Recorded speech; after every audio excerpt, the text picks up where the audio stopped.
नमस्कार। आज भिडियो को आपण मानक स्वागत।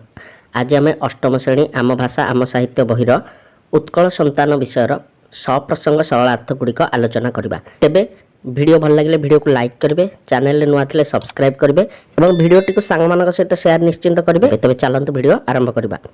तेबे 5 नंबर सप्रसंग सरलार्थ लेख। 5 नंबर क तोषामद अटे अंधार गोहिरी स्वार्थ तहि लुचि बसे सरल पथिक बाटर भेटिले अकातरे ताकू नासे।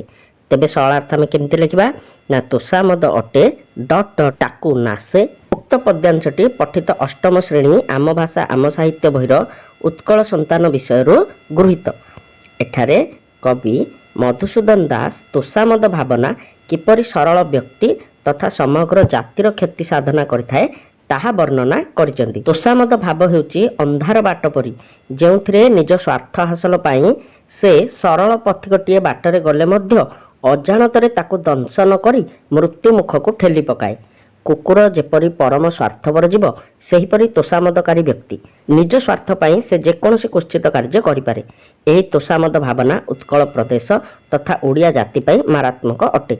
वास्तव में प्रसंगटी शिक्षणीय अटे। ख नंबर प्रश्न को जीवा। सागुणा बिलुआ चिकित्सक हेले सब कि पाइब प्राण। से भले आमे प्रथमे शॉर्ट फॉर्म रे ताकू लिखिदबा सागुणा बिलुआ डट डट डट पाइब प्राण। प्रोक्त पद्यांशटी अष्टम श्रेणी आम भाषा आम साहित्य बहिर उत्कल संतान प्रसंग आनीत। एठारे कवि मधुसूदन दास अयोग्य चाटुकार एवं स्वार्थपर लोक द्वारा जातिर उन्नति होई पारे नाही बोली वर्णना करछथि। जेकोसी व्यक्ति एपरि स्वार्थपर हेले से जन्मित जातिर केबे उन्नति होई पारिबो नाही। स्वार्थपरता ही जाति विकासर प्रतिबंधक। जहार मन सर्वदा निज स्वार्थ हासिल करिबारे थाए से जातिर उन्नति केपरि चिंता करि पारिबो। जेपरिक सागुणा बिलुआंको जदि चिकित्सक करा जाए ताहले सब जीवन लाभ करिपारे नाही बरम मृत्यु तापाई श्रेयस्कर। तोषामदकारी तथा स्वार्थन्वेषी व्यक्ति केबे भी जातिर उन्नति तथा मातृभूमिर स्वाधीनता पाई आगे आसीबे नाही। प्रसंगटी युक्तियुक्त अटे। ग नंबर प्रश्न को जीवा। जाति नंदी घोष चलिब कि भाई स्वार्थ को सारथी कले टाणे किरे गाड़ी दानार तो बड़ा घोड़ा मुहे बंधा थिले। पिला माने एठी मु आउ लेखिनी तमे सेही भली संक्षिप्त रे प्रथमे जो डॉट डॉट दे लिखिदब जेमिति आमे पूर्व दुई सरलार्थटी रे लिखिथिले मु सीधा एठी विषय वस्तु उपर को पळे आछि। उत्तर कौन लिखा ना उक्त पद्यांशटी अष्टम श्रेणी आम भाषा आम साहित्य बहिर उत्कल संतान शीर्षक पद्यरु आनीत। एठारे कवि मधुसूदन दास स्वार्थ को सारथी कले जातिर उन्नति होई पारे नाही एक कथा उल्लेख करिसेंती। गाड़ी टाणुथिया घोड़ार मुहरे जदि दाना बंधा आइथिबो तेबे जेपरि से गाड़ी टाणिबाको असमर्थ हुए सेहीपरि स्वार्थ रखी जाति रूपक नंदीघोष रथ को टणा जाई पारिबो नाही। अर्थात जातिर उन्नति संभव होई पारिबो नाही। रथर चालक हेउची सारथी। स्वार्थ जदि सारथी हेबो ताहले जातिर उन्नति रथ चलिबा असंभव। तेणु जातिर उन्नति पाई निजर स्वार्थ त्याग करिबा उचित। वास्तविक प्रसंगटी प्रणिधान योग्य। बर्तमान घ नंबर प्रश्नटी देखिबा। राज्य विप्लव निश्चय घटिब एमाने हेले एकत्र। एठी मध्ये से भली लिखिदब राज्य विप्लव डट डट डट हेले एकत्र ए भली लिखिदब। मोठी लेखिनी तुम माने लिखिदब। उक्त पद्यांशटी पठित आम भाषा आम साहित्य बहिर उत्कल संतान कवितारु गृहीत।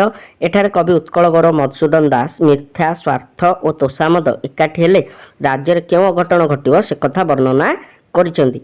व्यक्तिगत स्वार्थ रे जड़ित रहिले जातीय उन्नति केबे होई परिबो नाही। स्वार्थ रे जहार मन सर्वदा जड़ित से निजर स्वार्थ हासिल पई तोषामदी करिबो ही करिबो। एथि सहित से भय करिबो और मिथ्या कहिबो।